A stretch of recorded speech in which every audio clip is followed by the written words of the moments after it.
Nepal telecom, राष्ट्रको सञ्चार। नमस्कार। नेपाल टेलिभिजन समाचारमा यहाँलाई स्वागत छ। म सुरेन्द्र पौडेल र म श्वेता सिन्हा। सुरुमा प्रमुख समाचार।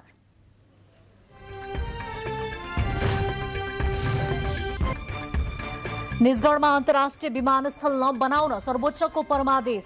डीआईजी रञ्जन कोइरालाको कैद मिनाहा गर्ने फैसला उल्टियो। अरू 11.5 वर्ष कैद बस्नै पर्ने। सरकारको वार्षिक नीति तथा कार्यक्रममाथि छलफल। संसदमा दिनभर छलफल। नीतिगत छलफलमा हालैको निर्वाचन नतिजा र सामयिक राजनीतिबारे पनि सवाल जवाफ। मल अभाव हुने वर्षै पिछेको अनुभवबाट जिम्मेवार अधिकारीले यस वर्ष पनि सुधार गरेनन्। मल अभावमा किसानले खेतीपाती गर्ने क्षेत्र नै घटाउन थाले। काठमाडौँ सहित जम्मा 4 पालिकाको अन्तिम नतिजा आउन बाँकी। काठमाडौँ महानगरमा बालेन्द्र शाहलाई भोलि बिहान विजय घोषित गरिँदै। बन्द रहेका सरकारी लगानीका ठूला उद्योगहरू पुनः सञ्चालनमा ल्याउने सरकारको तयारी। आगामी दशकलाई उत्पादनमूलक उद्योग प्रवर्धन दशक बनाउने उद्देश्य। भारतको बिहारमा नक्कली विषाक्त मदिरा सेवनका कारण 13 जनाको मृत्यु। अवैध रूपमा ल्याइएको मदिरा खाँदा घटना भएको अधिकारीहरूको भनाइ। र निजी फ्रान्चाइज क्रिकेट प्रतियोगिताका आयोजक र सहभागी टोलीद्वारा क्यान विरुद्ध मुद्दा दर्ता। फ्रान्चाइज लिगलाई मान्यता नदिने निर्णय विरुद्ध अन्तरिम आदेशको माग।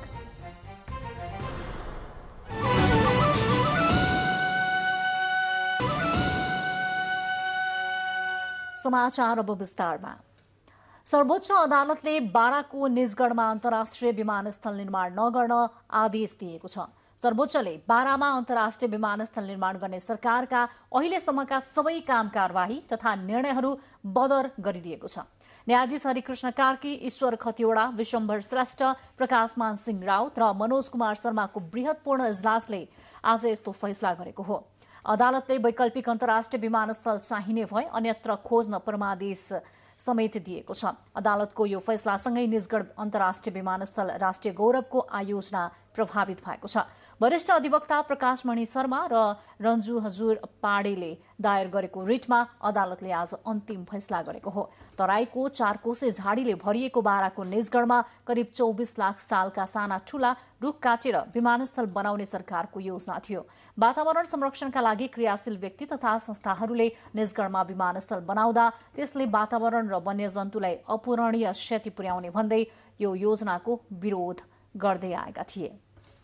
यसैबीच सर्वोच्चले आज अर्को फैसला पनि गरेको छ। सशस्त्र प्रहरी बलका तत्कालीन नायब महानिरीक्षक रञ्जन कोइरालालाई जेल सजायमा छुट दिने यस अघिको फैसला सर्वोच्च अदालतले उल्टाइदिएको छ।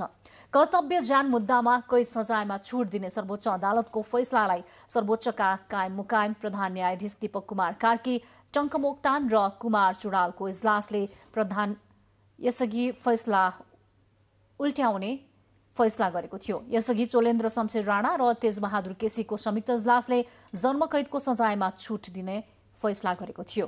उक्त फैसलालाई उल्टाउँदै कोइरालालाई जन्मकैदको सजायमा सहुलियत दिन नसकिने फैसला सुनाइएको हो। यसअघि गत 15 असारमा सर्वोच्चले कोइरालालाई सजायमा सहुलियत दिँदै 20 वर्षको कैदलाई 8.5 वर्ष हुने भनी सजाय घटाउने फैसला गरेको थियो। 2068 सालमा श्रीमती गीता ढकालको हत्या गरी शव समेत नष्ट गरेको तत्कालीन डीआईजी कोइरालालाई 7 वैशाख 2071 मा काठमाडौँ जिल्ला अदालतले सर्वस्व सहित जन्मकैदको सजाय सुनाएको थियो। जिल्ला अदालतले हत्या ठहर गरेको थियो। पुनरावेदन अदालत पाटनले पनि त्यसैलाई सदर गरेको थियो। तर सर्वोच्च अदालतले 20 वर्षको कैदलाई 8.5 वर्ष हुने भनी सजाय घटाएको थियो। सर्वोच्चको फैसलापछि कोइराला जेलबाट रिहा भएका थिए। अब उनले 11.5 वर्ष कारावास भुक्तान गर्नुपर्ने ठहर भएको सर्वोच्चले जनाएको छ। सरकारको आगामी आर्थिक वर्षको नीति तथा कार्यक्रममाथिको छलफल आज सुरु भएको छ। छलफलमा सहभागी सांसदहरूले नीति तथा कार्यक्रममाथि टिप्पणी गरे पनि अधिकांशले समसामयिक विषयमा पनि चासो व्यक्त गर्नुभएको छ। 2 दिने नीतिगत छलफलका क्रममा सत्तापक्षका सांसदहरूले नीति तथा कार्यक्रमको बचाउ गर्नुभएको छ भने प्रतिपक्षी दलका सांसदहरूले विरोध गर्नुभएको छ। सरकारले संयुक्त सदनमा पेश गरेको नीति तथा कार्यक्रममाथि छलफल गर्दै सांसदहरूले नीति तथा कार्यक्रमको कार्यान्वयनमा जोड दिनुभएको छ। प्रतिनिधि सभाको बैठकमा बोल्दै प्रमुख प्रतिपक्षी दलका नेता केपी शर्मा ओलीले अपेक्षाकृत रूपमा नीति तथा कार्यक्रम नआएको टिप्पणी गर्नुभयो। के गर्ने भन्दा पनि खोजिकन सायद यी मिठा मिठा शब्दहरू सबल बनाउँदै लाने, सबलीकरण गर्दै लाने, प्रोत्साहन गर्ने, नवप्रवर्तनकारी ढङ्गले अगाडि बढाउने, यस ठाउँमा यसो गर्ने भन्ने कुरा भन्दा यस्ता कुराहरूको शब्दजाल यसमा बनेर जनता अल्मल्याउने अभ्यास भएको छ। के कार्य गर्ने, कुन उद्देश्यका साथ गर्ने, कसरी गर्ने, कति समयभित्र गरिसक्ने, के प्रतिफल र नतिजाको प्राप्त अपेक्षा गरिया छ, के प्राप्त गर्ने, कति समयभित्र गरिसक्ने, देश र जनतालाई के फाइदा पुग्छ, के फाइदा पुर्याउने, कुन समस्या समाधान हुन्छ, त्यसबाट कुन अवसरको सदुपयोग हुन्छ, तत्काल मध्यकाल र दीर्घकालमा त्यसको के असर हुन्छ, नीति कार्यक्रम बनाउँदा यता कुनै मतलब र बुझाइ भएको देखिँदैन। बैठकमा नेकपा एकीकृत समाजवादीका नेता तथा पूर्व प्रधानमन्त्री झलनाथ खनालले नेपालको भूमि र सीमा संरक्षण गर्ने कुरामा राष्ट्रिय सहमति जुट्न जरुरी भएको बताउनुभयो। खनालले वर्तमान संविधानलाई मार्गदर्शन मानेर अघि बढ्नुपर्नेमा जोड दिनुभयो। उहाँले अब कूटनीतिक कुरा गरेर होइन, राष्ट्रिय सहमतिबाट हाम्रो भूमि र सीमा संरक्षण गर्नुपर्ने बताउनुभयो। सभामुख महोदय, यो नीति र कार्यक्रमका बारेमा छलफल गरिरहँदाखेरि अहिले हामी जस्तो खालको राष्ट्रिय र अन्तर्राष्ट्रिय परिस्थितिको बीचमा यो छलफल गरिरहेका छौँ, हामीले ती कुराहरूतर्फ अलिकति ध्यान दृष्टि दिनैपर्छ। अहिलेको नीति कार्यक्रमले थुप्रै राम्रा कुराहरू अगाडि सारेको छ। निसन्देह नै अघि प्रतिपक्षका नेताले भने जस्तै उहाँले नै अगाडि सारेका कतिपय कार्यक्रमलाई पनि यहाँ कपी गरिएको छ भनेपछि त यो त प्रतिपक्षका भावनालाई समेत समेटेर आएको नीति कार्यक्रम हो भन्ने यसै पनि प्रमाणित हुन्छ।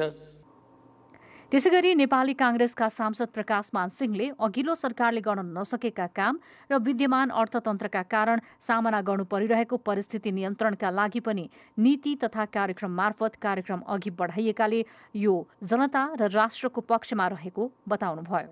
ऐतिहासिक सन्धि, नक्सा, तथ्य र प्रमाणका आधारमा कूटनीतिक माध्यमबाट सीमा सम्बन्धमा बाँकी रहेका विषय समाधान गरिनेछ भनेर भनिसकेपछि अब यसमा कुन चाहिँ दलले कुन चाहिँ कोणलाई चाहिँ जोड दिएर चाहिँ भन्नुपर्ने कुराहरू सबै त यसमा त आउँदैन नि त। हाम्रो चाहिँ जुन सीमा विवादहरू छन् ती सीमा विवादहरूलाई चाहिँ सम्बोधन गर्ने भनेर चाहिँ भनिसकेपछि यसमा फेरि चाहिँ प्रश्न चाहिँ उठाइराख्नुपर्ने आवश्यकता छ र। छलफलमा भाग लिँदै सांसदहरूले आत्मनिर्भर अर्थतन्त्र निर्माणमा जोड दिनुभएको छ। उहाँहरूले आर्थिक वृद्धि गर्नेतर्फ कार्यक्रम ल्याउन सरकारको ध्यानाकर्षण समेत गराउनु भएको छ। यसैबीच नीति तथा कार्यक्रममाथि विभिन्न दलका दुवै सदनका सांसदहरूले संसदमा संशोधन प्रस्ताव पेश गर्नु भएको छ। प्रतिनिधि सभामा विभिन्न राजनैतिक दलका 6 सांसदले 81 बुँदामा र राष्ट्रिय सभाका 5 सांसदले 10 बुँदामा संशोधन प्रस्तावको सूचना पेश गर्नु भएको हो। प्रतिनिधि सभामा संशोधन प्रस्ताव पेश गर्ने संशोधनकर्ता सांसदहरूमा हृदय त्रिपाठी, शेरबहादुर तामाङ, भीमबहादुर रावल र खगराज अधिकारी तथा सत्ता गठबन्धन दल राष्ट्रिय जनमोर्चाका दुर्गा पौडेल र नेपाल मजदुर किसान पार्टीका प्रेम सुवाल हुनुहुन्छ। श्वेता सिन्हा, नेपाल टेलिभिजन। देशमा रासायनिक मल आवश्यक पर्छ र अभाव भएको आवाज उठ्छ भन्ने सबैलाई थाहा छ। मल आयात गर्ने निकाय पनि छन्, तर तिनले मल आपूर्ति गर्नुपर्ने जिम्मेवारी यसपटक पनि पूरा नगरेर किसानहरूलाई रुवाएका मात्रै छैनन्, खेती गरिने क्षेत्रफल घटाउन बाध्य पारिरहेका छन्। युरिया मल प्रयोग नगर्दासम्म नेपालका खेतबारी आफ्नै गाई भैँसीको गोबरबाटै हराभरा हुन्थे। तर रासायनिक मल छरेमा बाली सप्रिन्छ र उब्जनी पनि बढ्छ भनेर जमिनलाई बानी पारियो र माटोले नै खेतबालीमा युरिया मलको प्रयोग अनिवार्य जस्तै बनाइसकेको छ। धान मकै मात्र होइन, तराई भेगमा लगाइएको केरामा भनेको बेला युरिया मल हाल्न नपाउँदा धेरै किसानले केरा खेती घटाउँदै लगेका छन्। जब जब खेतीपातीको समय हुन्छ तब तब अभाव चर्किँदै जान्छ। त्यस्तो बेला नेपाली किसान कालोबजारीसँग महँगोमा मल किन्न बाध्य हुन्छन्। अर्कोतिर भारतीय बजारबाट कमसल खालको मल किनेर प्रयोग गर्दा पनि किसान मारमा छन्। यता मल आयात गर्ने जिम्मा पाएका कम्पनीहरू विभिन्न बहानामा पन्छिरहन्छन्। भुक्तानी लिएर पनि 2 वर्षदेखि साल टर्निङले एकमुठी मल पनि आयात गरेको छैन। टेन्डर गरेर टेन्डर ओनरलाई टेन्डर दिइसकेर एग्रिमेन्टबाट एलसी पनि खोलिसकेको अवस्था छ। त्यो 1 लाख टन मध्ये यो सप्लायरहरूले यो भनौँ न विदेशी बजारमा विभिन्न किसिमको मूल्य बढेको कारणले हामीले अहिले दिन असक्षम भयौँ, समय आएपछि दिन्छौँ भनिरहेको अवस्था एउटा छ। 70% मल आयात गर्ने जिम्मा पाएको कृषि सामग्री कम्पनीको हालत पनि उस्तै छ। धान खेतीका लागि मल हाल्ने बेला भइसक्दा पनि कहिले खरिद ऐन त कहिले सरकारी तहकै सम्झौताबाट आयात गर्ने उपाय देखाएर पन्छिने गरिएको छ। अहिले कम्पनीसँग करिब 600 टन युरिया मल र 15,000 टन डिएपी मल मात्र मौजात छ, जुन किसानहरूको मागको आधाभन्दा पनि कम हो।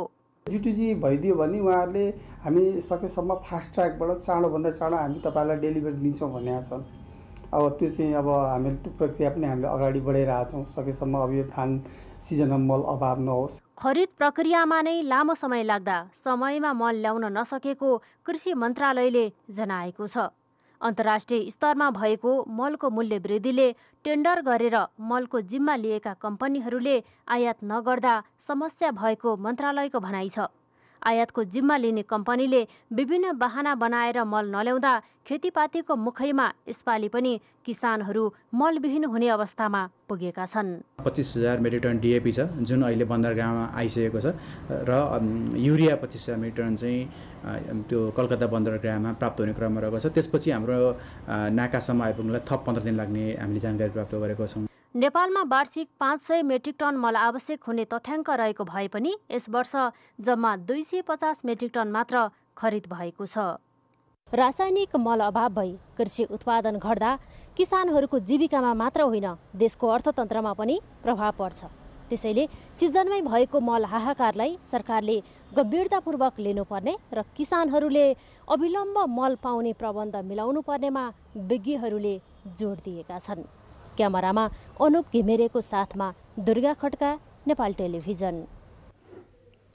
बुलेटिनमा समाचारहरूको क्रम जारी छ। अहिलेलाई केही बेर विश्राम।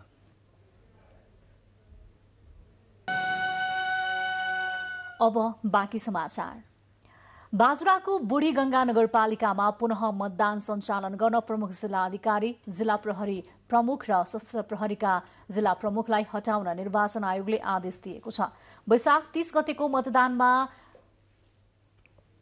केन्द्र कब्जा हुँदा पनि प्रमुख जिल्ला अधिकारी र प्रहरी प्रमुखहरूले सुरक्षा दिन नसकेको ठहर भएकोले उनीहरूलाई हटाई नयाँ प्रमुखहरू खटाइएपछि निर्वाचन सञ्चालन गर्ने निर्णय आयोगले गरेको आयोगका प्रवक्ता शालिग्राम शर्मा पौडेलले बताउनुभयो। पुनः मतदानको मिति तोक्ने अधिकार निर्वाचन अधिकृतलाई दिएको पनि प्रवक्ता पौडेलले जानकारी दिनुभएको छ। काठमाडौँ महानगरपालिकाको प्रमुखमा बालेन्द्र शाहको जित सुनिश्चित भएको छ।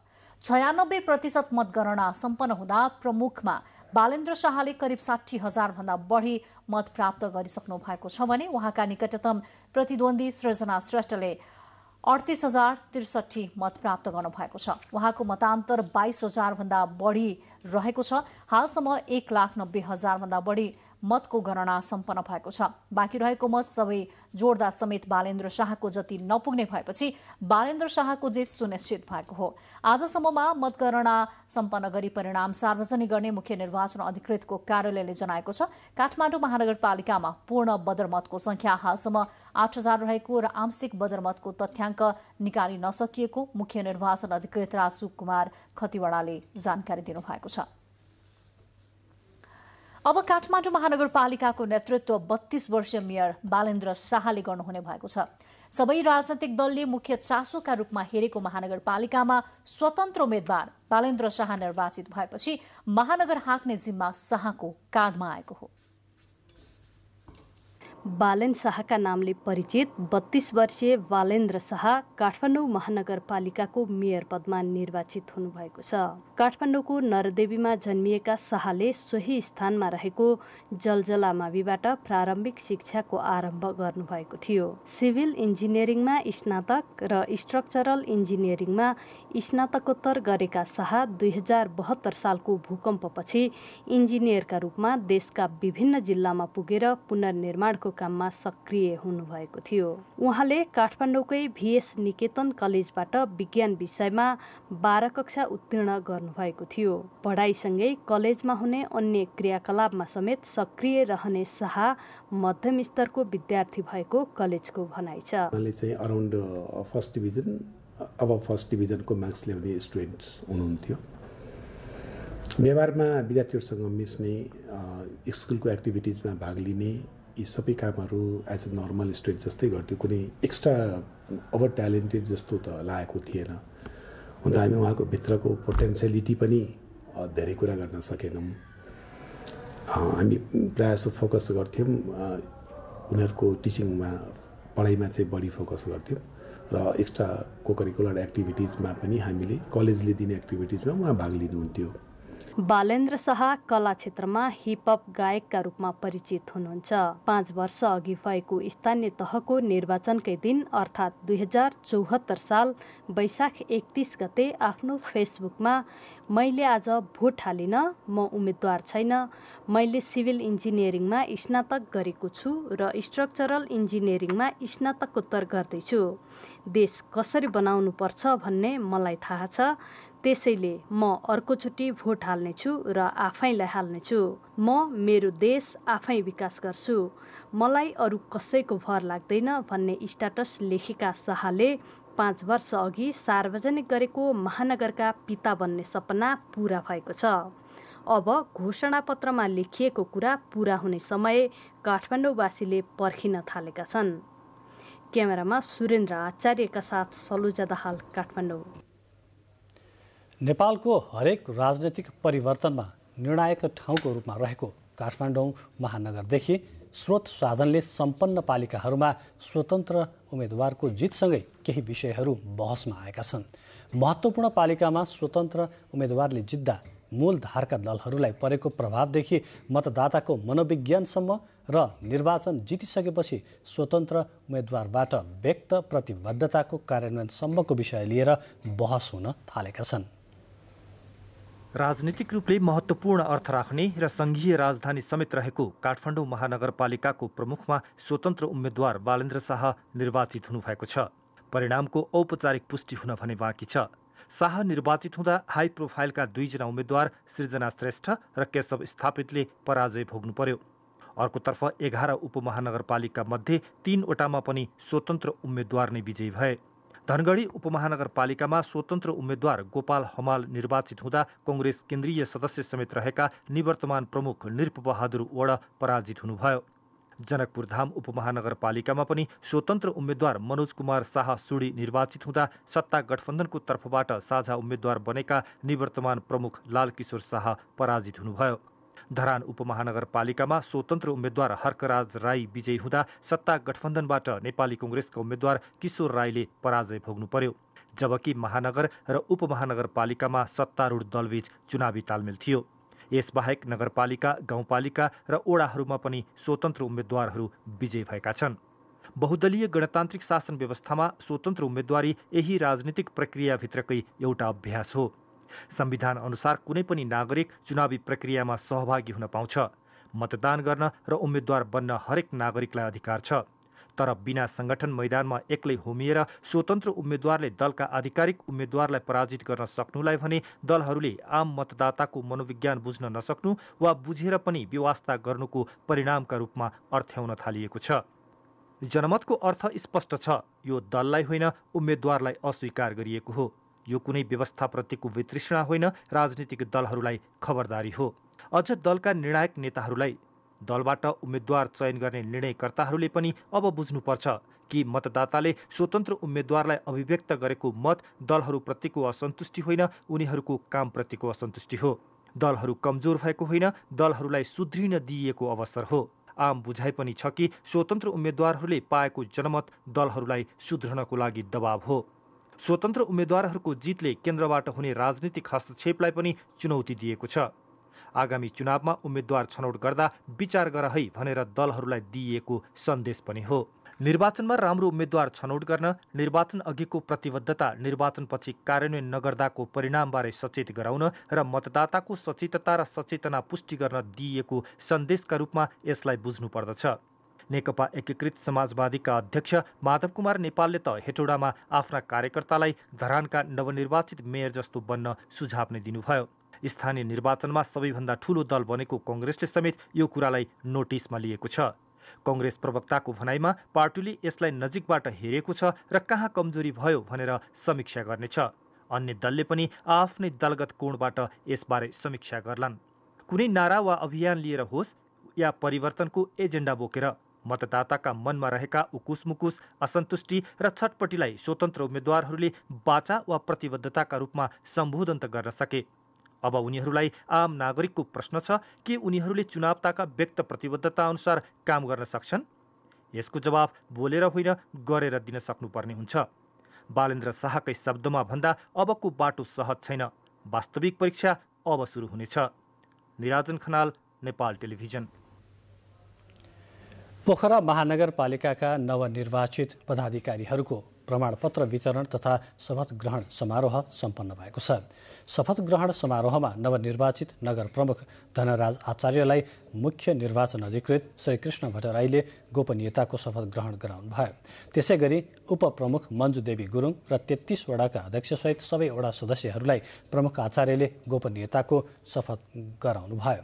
यसै गरी आजै नगर प्रमुख धनराज आचार्य र उपप्रमुख मञ्जुदेवी गुरुङले नगरपालिकामा पुगेर पदभार ग्रहण गर्नुभयो। पदभार ग्रहण गर्नुहुँदै नवनिर्वाचित प्रमुखले पोखरालाई पर्यटनको राजधानी घोषणा गर्नका लागि सङ्घीय सरकारसँग प्रस्ताव पेश गर्ने, विपन्न परिवारमा बच्चाहरू जन्मिँदा पोषण भत्ताको व्यवस्था नगरपालिकाबाट प्रदान गर्ने र पोखरालाई संसारभरि चिनाउनका लागि पोखराको सिम्बोल निर्माण गर्ने 3 वटा निर्णय गरिएको बताउनुभयो। शपथ ग्रहण कार्यक्रमलाई सम्बोधन गर्नुहुँदै श्रम तथा रोजगार मन्त्री किसान श्रेष्ठले पोखराको अहिलेको समस्या सेनेटरी ल्यान्डफिल साइट सार्ने र क्षेत्रीय विमानस्थल सञ्चालन गर्नका लागि आवश्यक पर्ने बजेट व्यवस्थापन केन्द्र सरकारले मिलाउने र पर्यटन लगायत विकास निर्माणका लागि पनि आवश्यकता अनुसार बजेट व्यवस्था मिलाउन आफ्नो सहयोग रहने हुँदा नागरिकलाई समृद्ध बनाउने काममा पछि नपर्न आग्रह गर्नुभयो। शपथ ग्रहण समारोहमा गण्डकी प्रदेशका मुख्यमन्त्री कृष्णचन्द्र नेपाली पोखरेलले निर्वाचित भएर आएको टोलीले पोखराको विकासका लागि अघि बढ्ने क्रममा प्रदेश सरकारको पूर्ण सहयोग रहने बताउनुभयो। कार्यक्रममा मुख्य निर्वाचन अधिकृत श्रीकृष्ण भट्टराई, प्रमुख जिल्ला अधिकारी जय नारायण आचार्य, विभिन्न राजनैतिक दलका प्रतिनिधिहरूले आफ्नो धारणा राख्नु भएको थियो। यसै गरी मधेस प्रदेशको एक मात्र महानगरपालिका वीरगञ्जका नवनिर्वाचित प्रमुख र उपप्रमुख लगायत जनप्रतिनिधिहरूले पनि पद तथा गोपनीयताको शपथ गर्नुभएको छ। 5 दलीय गठबन्धनको साझा उम्मेद्वार बन्नुभएका जनता समाजवादी पार्टी नेपालका नवनिर्वाचित प्रमुख राजेश मानसिंह र उपप्रमुख नेपाली काङ्ग्रेसका इम्तियाज आलमलाई मुख्य निर्वाचन अधिकृत धर्मराज पौडेलले आज शपथ गराउनु भएको हो। नगरवासीको बीचमा पुरानो बस पार्कको खुला मैदानमा आयोजना गरिएको शपथ ग्रहण कार्यक्रममा मध्य प्रदेशका मुख्यमन्त्री लालबाबु राउत, जनता समाजवादी पार्टीका केन्द्रीय अध्यक्ष उपेन्द्र यादव लगायत उपस्थित हुनुभएको थियो। शपथपछि नवनिर्वाचित प्रमुख र उपप्रमुखले जनताको अपेक्षा अनुरूप नै काम गर्ने प्रतिबद्धता जनाउनुभयो।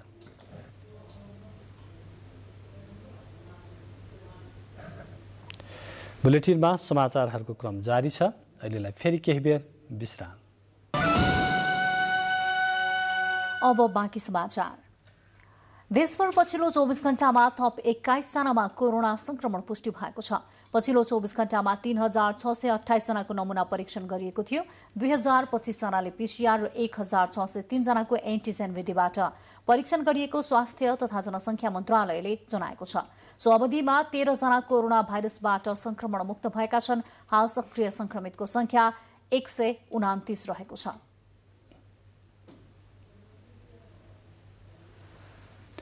वीरेन्द्रनगर 16 लेहडा सुर्खेतका विद्यार्थीहरू खुल्ला चौरमा पढ्न बाध्य छन्। भीषण हावाहुरीले विद्यालयको छाना उडाएपछि विद्यार्थीहरू वर्षातको सुरुवातमा धुलाम्य र हिलाम्य खुल्ला चौरमा पढ्न बाध्य भएका हुन्। जेठ 6 गतेको भीषण हावाहुरीले वीरेन्द्रनगर 16 लेहडा सुर्खेतमा रहेको सरस्वती प्राविको 4 कोठे भवनको पुरै छाना उडाएको छ। विद्यालयको छाना उडाएपछि विद्यार्थीहरू खुल्ला चौरमा बसेर पढ्न बाध्य भएका छन्। वर्षातको सुरुवातसँगै खुल्ला चौरमा बसेर पढ्दा विद्यार्थीलाई अध्ययनमा निकै समस्या भएको छ। हामी भित्र बस्ने कि बाहिर बस्ने, अब बाहिर बस्ने हो भने राम्रोसँग पढाइ बुझ्दैन। अहिले पानी पर्न थालेपछि विद्यालयको एउटै कक्षामा सबै विद्यार्थी बसेर पढ्ने गर्दछन्। अभिभावकहरू मार्फत विद्यालय मर्मतको प्रयास थालिए पनि सम्भव भएको छैन। हामीले बनाउन सुरु त हामीसँग केही नै, अब हामीले के गर्ने, कसरी बनाउने, हामी केही गराउन सकिन्छ कि भनेर काम गरिरहेका छौँ। स्थानीय सरकारमा जनप्रतिनिधि भर्खरै निर्वाचित भएकोले यथाशीघ्र चासो दिनुपर्ने विद्यालयको आग्रह छ। एक त निःशुल्क राखेर विद्यालयलाई अहिलेसम्म हामीले बच्चाहरूको समस्या जे होस्, अभिभावकहरूको समस्या, बच्चाबच्चीलाई बाहिर जान नसक्ने अवस्था सबै कुरा मध्यनजर गरेर हामीले यसरी चलाइरहेका छौँ। यो वर्षायामको बेलामा हाम्रो बच्चाबच्चीहरू बाहिर चौरमा राखेर पढाउनु पर्ने अवस्था देखिएको छ। अहिले कसरी पढाउने भन्ने कुरा हामी अन्यलमा छौँ। भौगोलिक विकटताले अन्य विद्यालयको दूरी समेत टाढा भएकाले कक्षा 5 सम्म सञ्चालित विद्यालयमा 44 जना विद्यार्थी पढ्ने गर्दछन्। नेपाल टेलिभिजनका लागि मानबहादुर ओली, कर्णाली प्रदेश, सुर्खेत। तपाईँ यति बेला बेलुकी 8 बजेको समाचार बुलेटिन हेर्दै हुनुहुन्छ। बुलेटिनमा अब प्रमुख समाचार फेरि एकपटक। निजगढमा अन्तर्राष्ट्रिय विमानस्थल नबनाउन सर्वोच्चको परमादेश। डिआइजी रञ्जन कोइरालाको कैद मिनाहा गर्ने फैसला उल्टियो, अरू 11.5 वर्ष कैद बस्नै पर्ने। सरकारको वार्षिक नीति तथा कार्यक्रममाथि छलफल संसदमा दिनभर चल्यो। नीतिगत छलफलमा हालैको निर्वाचन नतिजा र सामयिक राजनीतिबारे पनि सवाल जवाफ। मल अभाव हुने वर्षै पिछेको अनुभवबाट जिम्मेवार अधिकारीले यस वर्ष पनि सुधार गरेनन्। मल अभावमा किसानले खेतीपाती गर्ने क्षेत्र नै घटाउन थाले। काठमाडौँ सहित जम्मा 4 पालिकाको अन्तिम नतिजा आउन बाँकी। काठमाडौँ महानगरमा बालेन्द्र शाहलाई भोलि बिहान विजयी घोषित गरिँदै।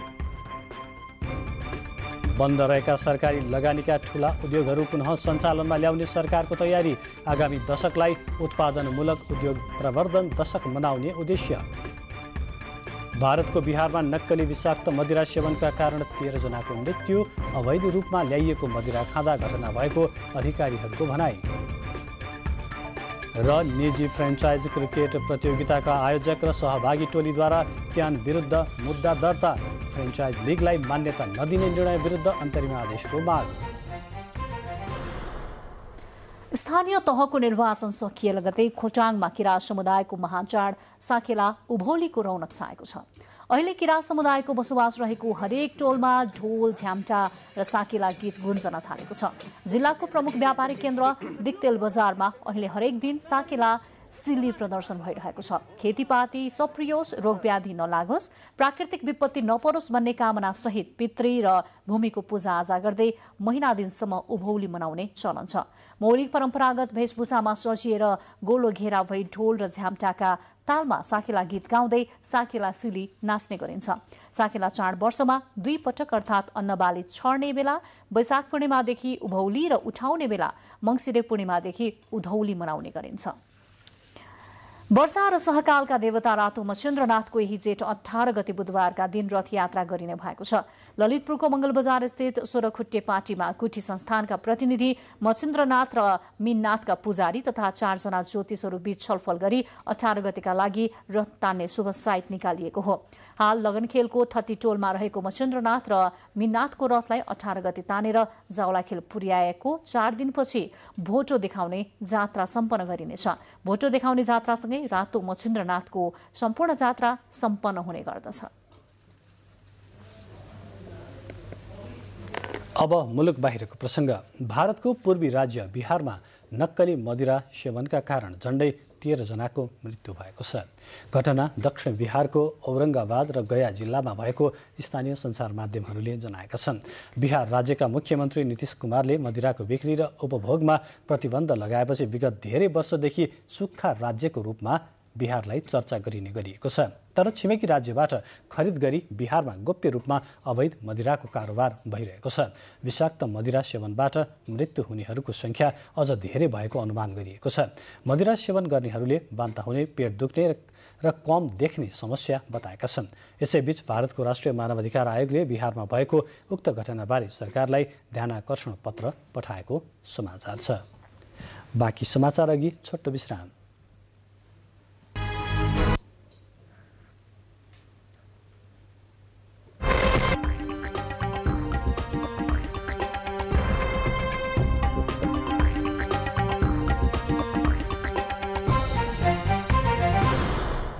अब आर्थिक समाचार।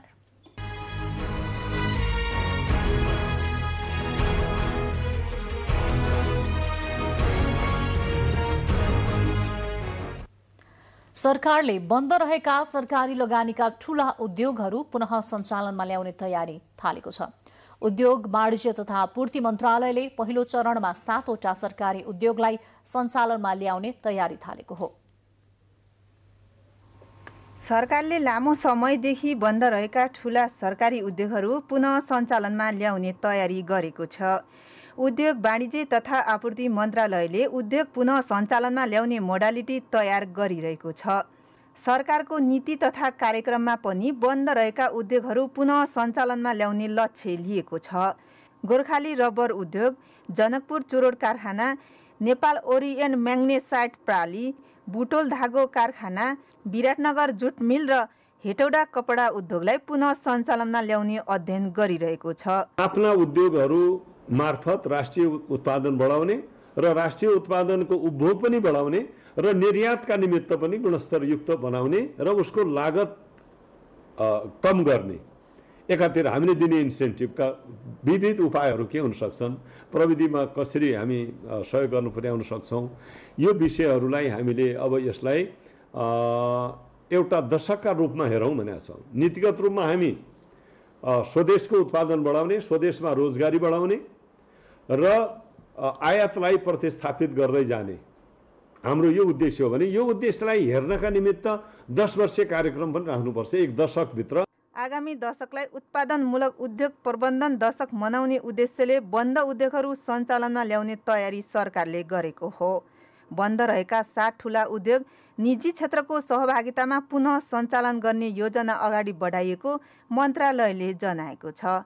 मन्त्रालयले सेयर बेच्ने मोडालिटी बाहेक लामो समय सम्पत्ति लिजमा दिने, सार्वजनिक निजी साझेदारीमा उद्योग सञ्चालनमा गर्ने लगायतका अन्य मोडालिटीमा उद्योग सञ्चालन गर्ने बारे छलफल गरिरहेको छ। क्यामेरामा अनुप घिमिरेका साथ पवन वर्षा शाह, नेपाल टेलिभिजन, काठमाडौँ। आर्थिक समाचारमै अब शेयर बजारको प्रसङ्ग छ। धितोपत्र बजारमा शेयर कारोबार मापक नेप्से परिसूचक आज उकालो लागेको छ। नेपाल स्टक एक्सचेन्जका अनुसार नेप्से परिसूचक 8.03 अङ्कले उकालो लागेर 2249.60 मा पुगेको छ।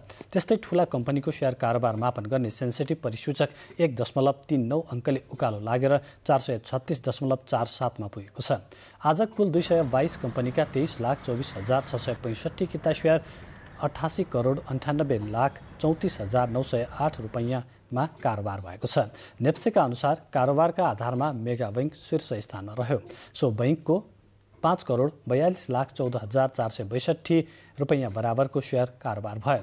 त्यस्तै अरुण कावेली पावर 4,04,22,035, नबिल बैंक 3,57,42,783, माथिल्लो तामाकोशी जलविद्युत कम्पनी 2,83,23,517 र जाल्पा सामुदायिक लघु वित्तको 2,29,44,388 रुपैयाँ बराबरको कारोबार भई शीर्ष 5 स्थानमा रहन सफल भएका छन्।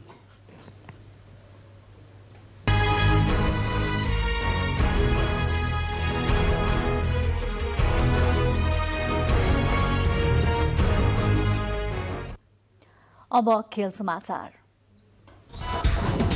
खेलकुद समाचार। निजी फ्रान्चाइज लीग क्रिकेट प्रतियोगितालाई मान्यता नदिने नेपाल क्रिकेट संघ क्यानको निर्णय विरुद्ध एभरेस्ट प्रिमियर लीग EPL आयोजक र लीगमा सहभागी 6 टोलीले क्यान विरुद्ध सर्वोच्च अदालतमा मुद्दा दर्ता गराएका छन्। EPLले आज एक विज्ञप्ति निकाल्दै क्यानको निर्णय विरुद्ध अन्तरिम आदेशको माग गर्दै मुद्दा दर्ता गरिएको जनाएको छ। क्यानले नेपाल T20 लीग बाहेक अन्य फ्रान्चाइज T20 क्रिकेटलाई राष्ट्रिय मान्यता नदिने निर्णय गरेर आफूहरूको कानूनी र संवैधानिक अधिकारमा आक्रमण भएको भन्दै न्यायका लागि अदालतमा मुद्दा दर्ता गरिएको विज्ञप्तिमा उल्लेख गरिएको छ। क्यानको मंगलबार बसेको बोर्ड बैठकले खेलकुद मन्त्रालयको निर्णय अनुसार नेपालमा आयोजना हुने फ्रान्चाइज T20 क्रिकेटलाई राष्ट्रिय मान्यता नदिने निर्णय गरेको थियो। अकस्मात आएको निर्णयले खेल विकासका लागि गरिएको करोडौं लगानी डुबेको भन्दै निर्णय सच्याउन निजी लीग आयोजकहरूले माग पनि गरेका थिए। नेपालमा Everest premier league EPL, Pokhara premier league PPL र धनगढी प्रिमियर लीग DPL सञ्चालन हुँदै आएका छन्। शीर्ष स्थानका खेलाड़ीहरूको वर्षको दोस्रो ग्रान्ड स्लाम फ्रेन्च ओपन टेनिसमा विजय यात्रा कायम रहेको छ, जस अन्तर्गत विश्व नम्बर 1 नोभाक जोकोभिच फ्रेन्च ओपन टेनिसको तेस्रो चरणमा प्रवेश गरेका छन्। पेरिस स्थित रोल्यान्ड गार्लोसमा स्लोभाकियाका एलेक्स मोल्कानलाई 6-2, 6-3 र 7-6 ले हराउँदै जोकोभिच तेस्रो चरणमा प्रवेश गरेका हुन्। जोकोभिच 20 पटकको ग्रान्ड स्लाम विजेता जोकोभिचले वर्षको अघिल्लो ग्रान्ड स्लाम US ओपन भने गुमाएका थिए। त्यस्तै पूर्व विजेता स्पेनिस राफेल नडाल पनि जारी टेनिसको तेस्रो चरणमा पुगेका छन्। उनले कार्टिन मोटेटलाई 3-0 को सोझो सेटमा हराएका छन्। त्यसैगरी डेनमार्कका होल्गर रुनर नर्वेजियन क्यास्पर रुड पनि अघिल्लो चरणमा प्रवेश गरेका छन्। खेलकुद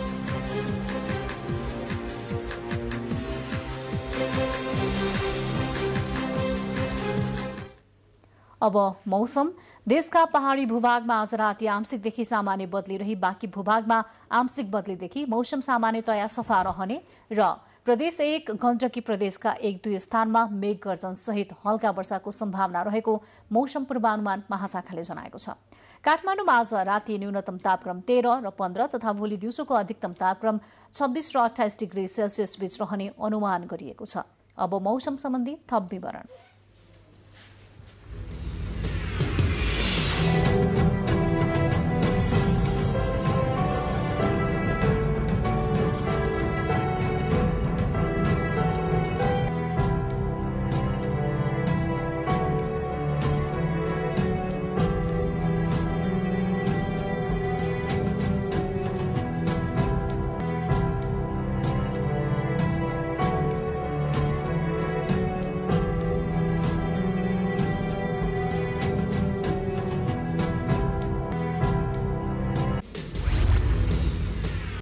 बुलेटिनको अन्त्यमा प्रमुख समाचार पुनः एकपटक।